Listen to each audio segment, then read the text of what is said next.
Hello बच्चों, आज हम लोग प्रश्नावली 9.3 क्लास 9 के मैथ का सॉल्व करेंगे, जो वृत्त के एक ही वृत्त खंड में बने कोण बराबर होते हैं इसके सिद्धांत पर आधारित है। क्योंकि हमने गत वीडियो में प्रश्न 1, 2, 3 सॉल्व कर चुके हैं। यदि आपको शुरू वाला क्वेश्चन का आंसर देखना हो तो पहला वीडियो को अवश्य देखें। संख्या 4 सॉल्व करने के पहले हमें ये सुनिश्चित हो जाना है कि ये किस सिद्धांत पर आधारित क्वेश्चन है। मान लीजिए यहाँ ए है और यहाँ बी है। ए बी को यदि मिला दे तो इधर वाला दीर्घ वृत्तखंड और इधर लघु वृत्तखंड है। चूंकि एक ही वृत्तखंड का कोण बराबर होते हैं, इसे समझने के लिए हम एक कोण बनाते हैं इस दीर्घ वृत्तखंड पर। मान लीजिए यहाँ बिंदु P पर हम एक कोण बनाते हैं,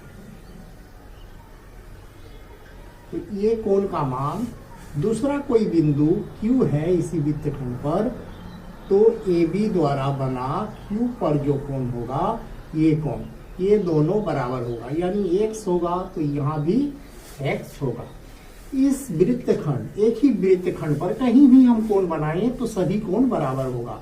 मान लीजिए यहाँ पर R है, तो R से हम A को मिलाएंगे और R से B को मिलाएंगे, तो ये कोण भी ये दोनों कोण के बराबर ही होगा, यानी ये भी x होगा। इस तरह से एक वृत्तखंड पर कहीं भी कोण बनाए वो सभी कोण बराबर होते हैं। दूसरा, हम ये A से यहाँ पर और यहाँ पर मिलाते हैं, इसका मान लीजिए m है। m पर बना कोण, ये एक ही वृत्तखंड पर कोई L बिंदु लेते तो L पर मिलाएंगे तो ये कोण और ये कोण एक होगा, यानी ये y होगा, ये भी y होगा। अब ये समझना जरूरी है कि वृत्तखंड दो तरह के हुए यहाँ, एक लघु वृत्तखंड और एक दीर्घ वृत्तखंड। तो दीर्घ वृत्तखंड का कोण जो होगा x का मान हर समय 0 डिग्री से बड़ा और 90 से छोटा होगा, यानी न्यून कोण होगा। ये दीर्घ वृत्तखंड का कोण न्यून कोण होता है, याद रखना है। अब लघु वृत्तखंड का कोण अधिक कोण होता है, अधिक कोण, यानी y का मान हर समय 180 से कम और 90 से ज्यादा होगा। अर्ध वृत्तखंड का कोण 90 डिग्री होता है, ये याद रखना जरूरी है। अर्ध वृत्तखंड का कोण 90 डिग्री, दीर्घ वृत्तखंड का कोण न्यून कोण और लघु वृत्तखंड का कोण अधिक कोण होता है।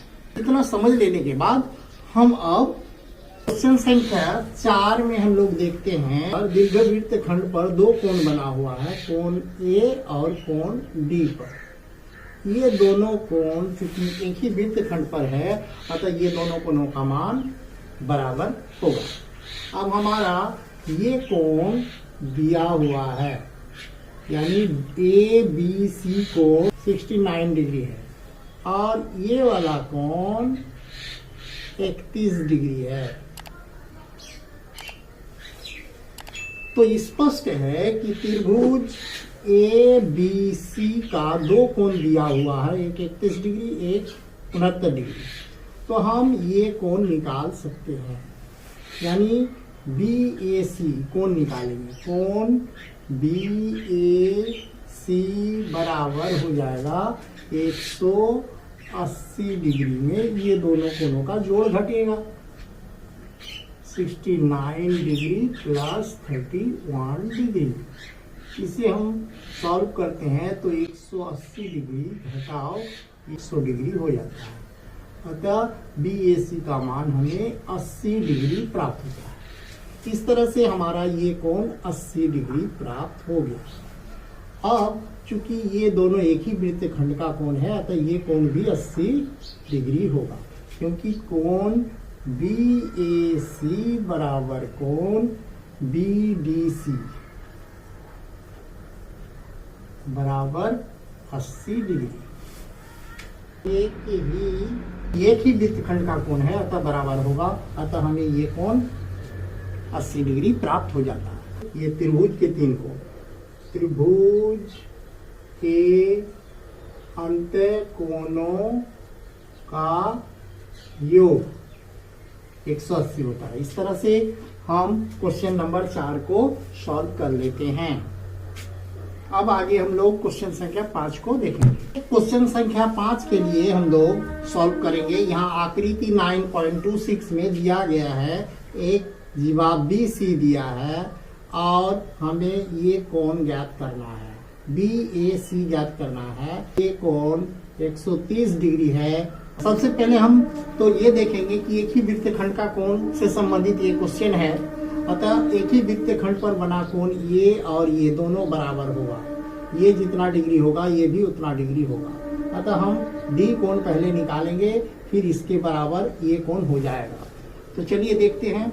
यहाँ एक त्रिभुज DEC, त्रिभुज DEC में हम ये बहिष्कोण है 130 डिग्री, अतः ये दोनों कोणों का जोड़ 130 डिग्री होगा। बहिष्कोण बराबर अभिमुख अंत्य कोण, अतः कोण BDC, कोण BDC बराबर हो जाएगा 130 डिग्री। ये 20 डिग्री कोण घटाएंगे हम तो हो जाएगा 110 डिग्री, अतः ये हमें 110 डिग्री का कोण प्राप्त हो जाता है। कोण BDC बराबर कोण BAC, कोण BAC होगा, क्योंकि BDC बराबर BAC, अतः ये कोण बराबर हो जाएगा 110 डिग्री। ये आंसर हमें प्राप्त हो जाता है। हम क्वेश्चन संख्या 6 को हल करेंगे। इसके लिए हम आकृति बनाते हैं जो प्रश्न के अनुसार है कि यहाँ पर ABCD एक वृत्त पर बना हुआ 4 बिंदु है और इसको इस तरह से मिलाया गया है, जिसमें DBC ये कोण 70 डिग्री और CAB ये 30 डिग्री दिया हुआ है। ये कोण ज्ञात करना है, यानी ये दोनों कोण मिला के कितना डिग्री होगा, BCD हमें ज्ञात करना है। दूसरा है कि हमें ECD भी ज्ञात करना है, यानी ECD ये वाला अलग से हमें ज्ञात करना है। CB द्वारा यहाँ पर A पर कोण बना है 30 डिग्री, अतः CB द्वारा D पर भी यहाँ पर जो कोण बनेगा ये भी 30 डिग्री का होगा। इस तरह से हमें त्रिभुज BDC में 2 कोण मिल जाता है, ये 70 डिग्री और ये 30 डिग्री, अतः दोनों कोणों का जोड़ हम करेंगे 100 डिग्री, अतः त्रिभुज के 3 कोणों का योगफल 180 डिग्री होता है। इसमें से हम 100 डिग्री ये दोनों का जोड़ घटाएंगे तो हमें 80 डिग्री प्राप्त होता, अतः ये कोण 80 डिग्री प्राप्त हो जाता है। त्रिभुज DBC में ये तीनों कोण, ये कोण और ये कोणों का जोड़ हम जानते हैं 180 डिग्री। क्योंकि ये कोण का मान हम निकालते हैं, त्रिभुज के 3 कोण है ये, त्रिभुज के तीनों अंत कोणों का योग है 180 डिग्री, अतः BCD बराबर हमें 80 डिग्री प्राप्त होता है। ये कोण पूरा 180 में 100 घटाकर प्राप्त हुआ 80 डिग्री। अब हमें कोण ज्ञात करना है ECD, ये वाला कोण ज्ञात करना है। ये कोण कितना है, तो चलिए इसको सॉल्व करते हैं। कोण ECD बराबर BCD,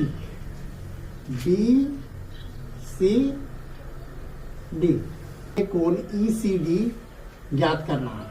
चूंकि हमें क्वेश्चन में दिया हुआ है AB और BC बराबर है, AB बराबर BC, ये बराबर ये है, अतः त्रिभुज ए बी सी समद्विबाहु त्रिभुज है। ऐसा त्रिभुज है ए बी सी, एक समद्विबाहु त्रिभुज है। मतलब समद्विबाहु त्रिभुज में समान भुजा के सम्मुख कोण बराबर होते हैं। तो इसके सामने 30 डिग्री है, तो ये कोण भी 30 डिग्री होगा। ये कोण 30 डिग्री है।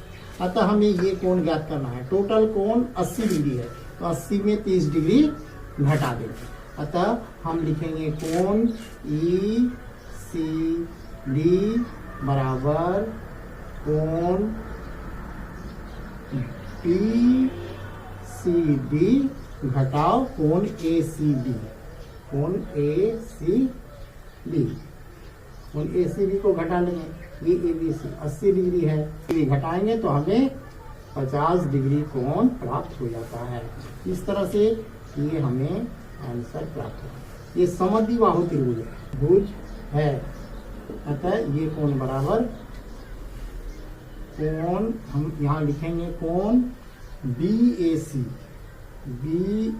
सी बराबर कोण ए सी बी बराबर 30 डिग्री लिख सकते हैं। इसलिए ये 30 डिग्री हम घटाते हैं और 50 डिग्री पर। इस तरह से हम क्वेश्चन संख्या 6 को सॉल्व किए। आगे सभी क्वेश्चन चक्रीय चतुर्भुज के गुण के आधार पर है। अतः इसे चक्रीय चतुर्भुज के गुण को समझने के बाद हम सभी क्वेश्चन को हल करेंगे। बने रहिए हमारे साथ और चैनल को सब्सक्राइब करें ताकि अगला वीडियो और नोटिफिकेशन आपको मिलता रहे। धन्यवाद।